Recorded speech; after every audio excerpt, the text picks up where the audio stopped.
Hey, it is a beautiful day here in northeastern Ohio, right before the heat wave is supposed to come in for a few days. So, yesterday I pulled the garlic, and I'm going to show you the results of the two ways that I grew garlic this year.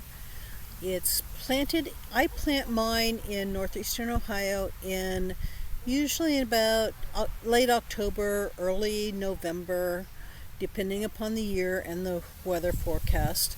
And then it's usually ready about mid-July.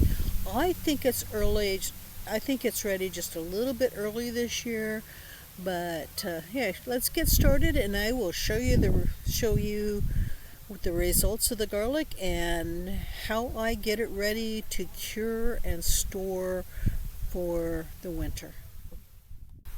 Okay, I grew two batches of garlic this year. They're the same variety, and the seed garlic was taken from the same bulbs last year.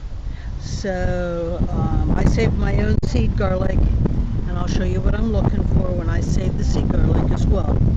But this batch right here was grown in the raised bed. This is from all of this garlic was grown in a space that's about 3 foot wide by 2 foot long. So in that space, how many did I get there? 1, 2, 3, 5, 6, 16, 17, 18, 19 large bulbs of garlic in a space that was 3 foot wide by 2 foot long in the raised bed. Okay. This is the garlic that I planted in a container.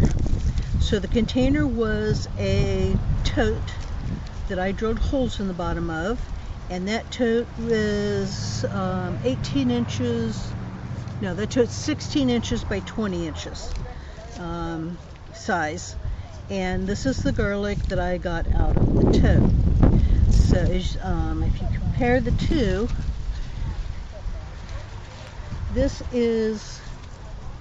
that's the garlic that I got out of the raised bed. And this is the garlic that I got out of the tote. So you can see the raised bed, this garlic is twice as big as the garlic that I got out of the tote. But there was an interesting experiment, and this is actually about the average size of garlic that most people get. This size right here. This is huge garlic, and they're the same variety, and they're both hardnecks. So let's start by processing the. Let me show you what I look for. So it is time to harvest the garlic when the stalk here on a hardneck. Okay, this is a hardneck garlic. So on a hardneck garlic, it is time to harvest the garlic when this part of the stalk turns brown or gray, starts to dry down, and you've got drying down on most of the leaves. So this one is actually fairly green yet. This one is a better example. So by the time it gets to this point, you really need to be harvesting the garlic. And I actually do not pull garlic. I dig underneath the garlic, and in the raised bed the soil is loose enough that I just dug down with my hands, got underneath the garlic, and pulled it up from underneath rather than pulling it from the stalk. Because if you pull it from the stalk, you can separate this and damage the garlic. So let's get started on processing this. So the first thing I do is, yesterday I shook out all of the dirt that I could, and then I trim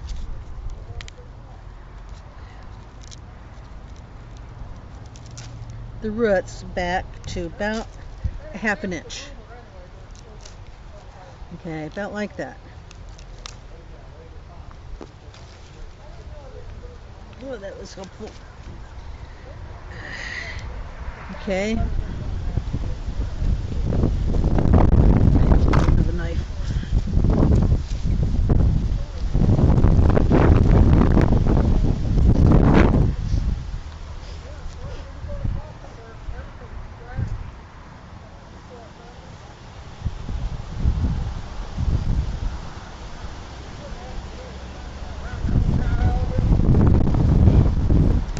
Then, once I get that done, I trim the stalk to about 8 inches long, 8 to 10 inches long, and then I let this dry down before I do anything else to it.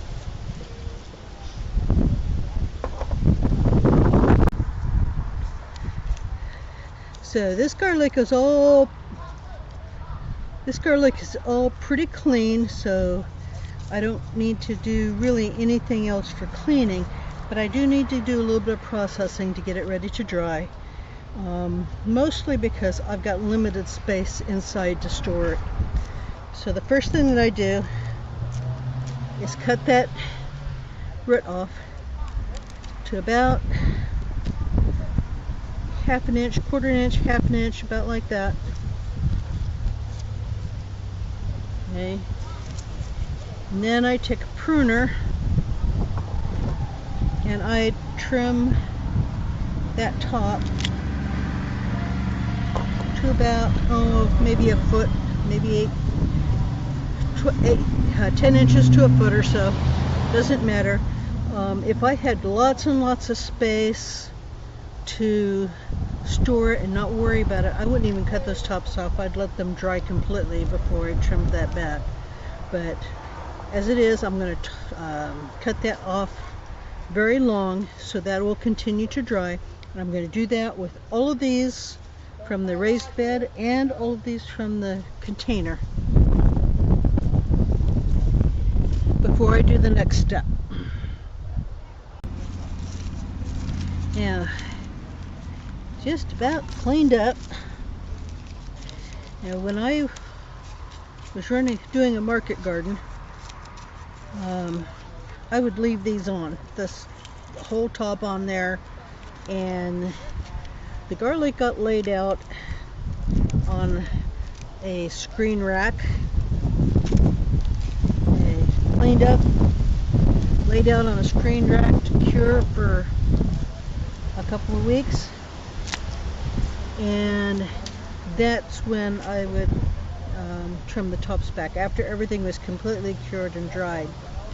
So, but I don't have that much space right now.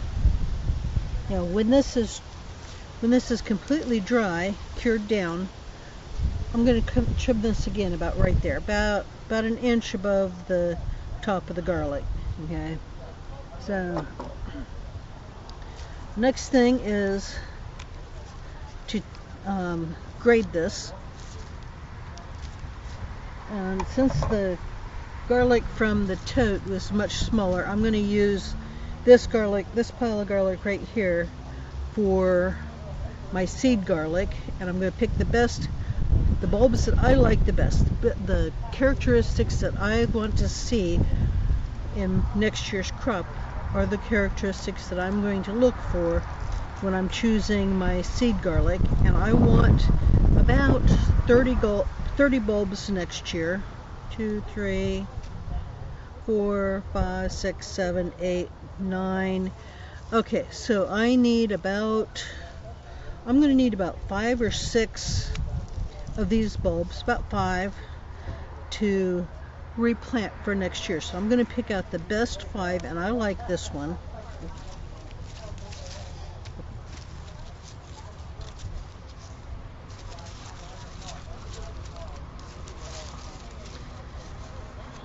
I personally like big garlic.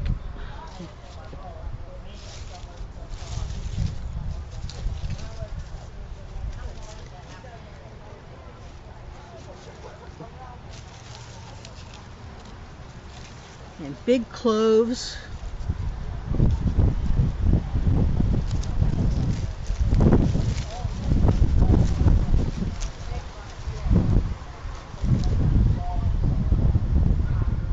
It's got to be in good condition.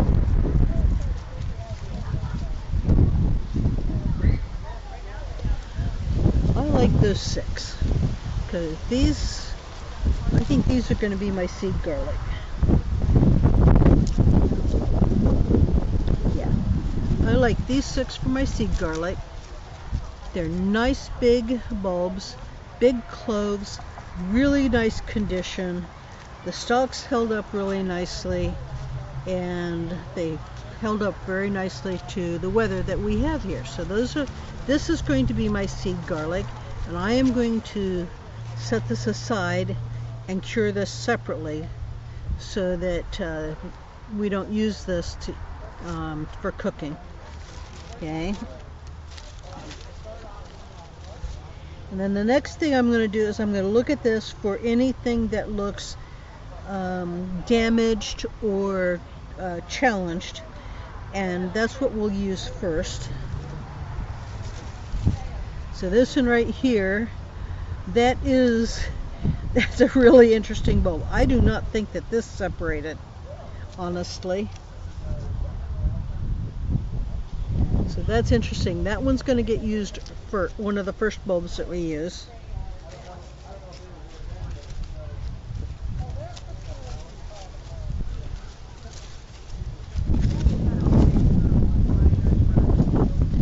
And this one and this one. So these 3 are the 3 that I need to use first because they're not quite as good a quality as the other ones. And then the rest of them will store probably until Christmas, if it needs to, maybe February.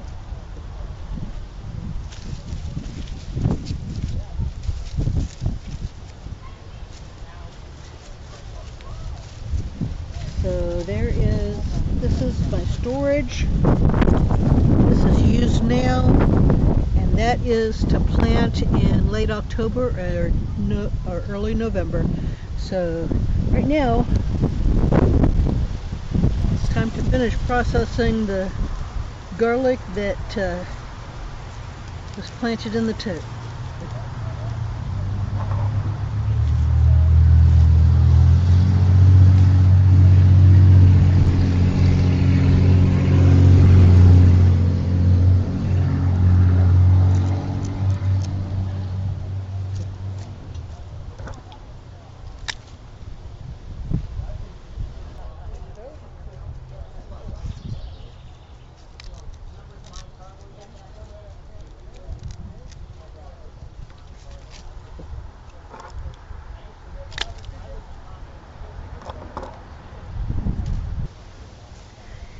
That is a nice garlic harvest for a very small space. But it's only mid-July, and I have half the summer that I still have, now that I have space, I can put something else in. So I think we're going to grow some beans in the space that the garlic came out of. So I'm going to go put this garlic away to cure and get those beans planted today before the heat wave comes in, and hopefully get it watered in a little bit, and hopefully we'll get some beans from a good crop of beans from the same space that the garlic was in. I love my dragon tongue beans, so today we're going to plant some dragon tongue. It is a bush bean that is kind of a yellow, green, and purple. And this is what I'm going to plant in the space that the garlic was in. So in this space right here, we're going to plant the dragon's tongue.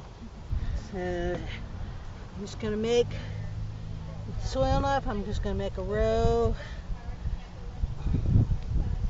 Got a volunteer potato there. So I'm going to make about 3 rows.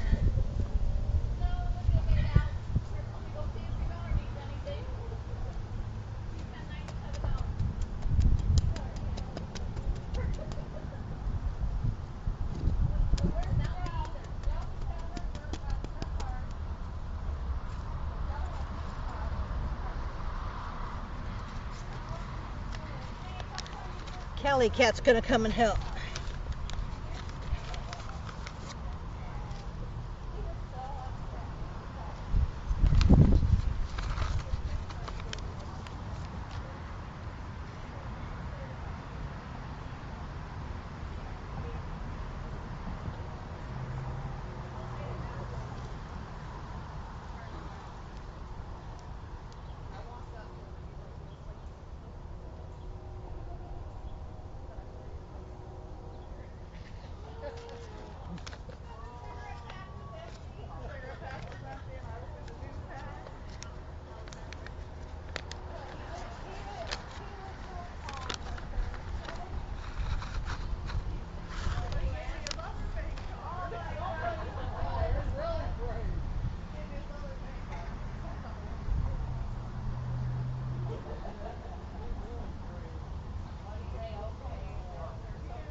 Okay.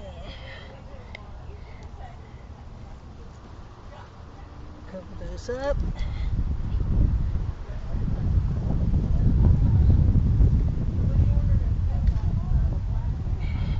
Now I've got those planted a little bit shallow because I'm going to mulch them.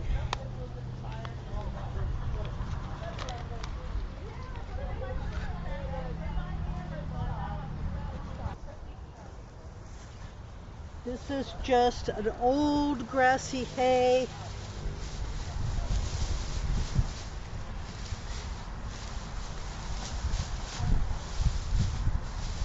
It's not a very deep mulch for this. Maybe a couple inches.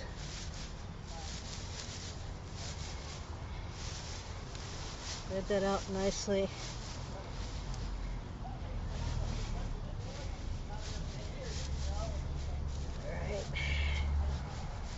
And then I'm going to water that in.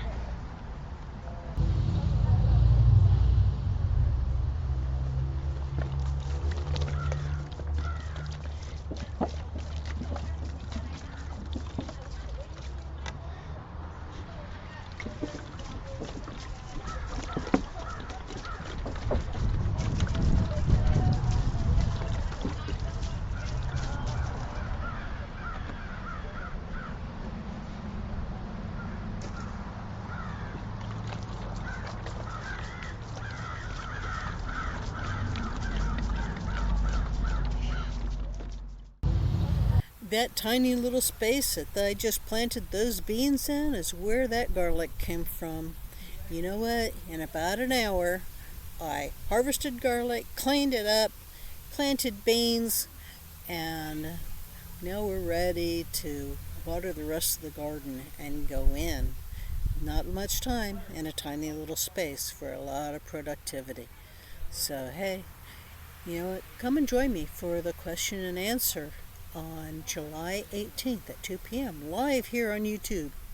And join me at Delectable Tiny Gardens, the meeting place for people looking for food security in tiny spaces. We're going to do a workshop in August centered around putting together a tiny little garden that you can grow over the fall and winter in the space that you have. So come and join me for the question and answer, and we will see you next time.